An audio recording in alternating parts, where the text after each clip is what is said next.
Ashley Share. I'm the founder and CEO of ShareLove.Fund. So continuing on our discussion of teaching methodologies for preschoolers, let's talk about literacy, because we can use teaching methodologies to enhance literacy and supplement what's going on in the academic setting. So for preschoolers, they are better at following 1 or 2 step instructions.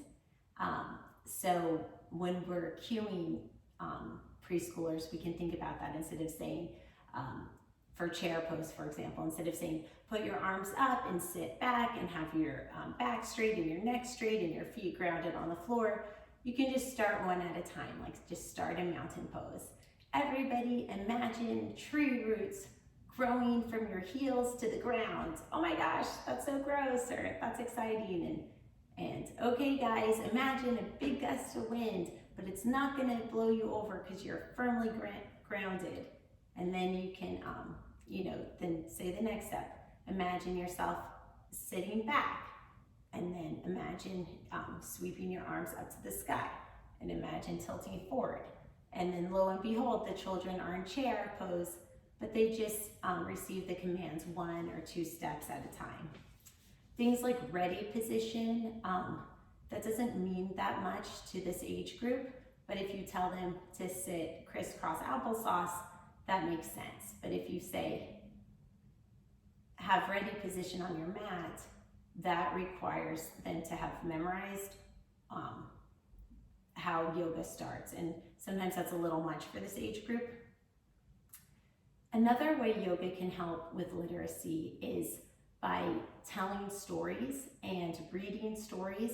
And for the 5-year-olds, maybe they can write a story depending on their level, or fill in the blanks orally, and maybe the teacher writes it. But even if it's a song, it's still literacy. So language comes before writing, and so practicing the language later helps the writing. And just like yoga is a flow and fluid, one movement can lead into the next movement. Practicing communication and songs and storytelling also helps children later in life with transition sentences and sequencing and telling a story. A common mistake with kids is sometimes you'll get an essay and it's just all jumbled up. It's like it starts in the middle and then it says another point. So just like we sequence in yoga, by telling a story through our movement, we can help children sequence in their language abilities. We can have children create their own stories, even create their own poses or their own names for poses if that excites them, and just really giving them free rein in the sense that what matters is children are practicing number skills and language skills and respecting themselves and respecting others in their environment, and getting some exercise. They don't necessarily need to be PhDs in yoga. Every posture that they do, as long as it's not dangerous for them, it doesn't really matter if it's a real posture or a, this movement. Maybe that's part of their story, like somebody's throwing apples in the air. Like, that's not a real yoga move, but does it matter? It's not really dangerous on the shoulders, and that is exciting for children. It keeps them engaged when they're inventing things. For literacy, the children can also recite rhymes, or they can be given a poem. I love the Tao poems. They're short and simple, and it's a good opportunity to say, what does this mean? And those kinds of poems are nature-based, and children can identify with nature. A poem about a bird, a poem about a tree. These are all things that they have experienced. I also love Where the Sidewalk Ends. There can be silly poems like this that the children put movement to. And also with the storytelling and the singing, we're also developing the child's listening skills.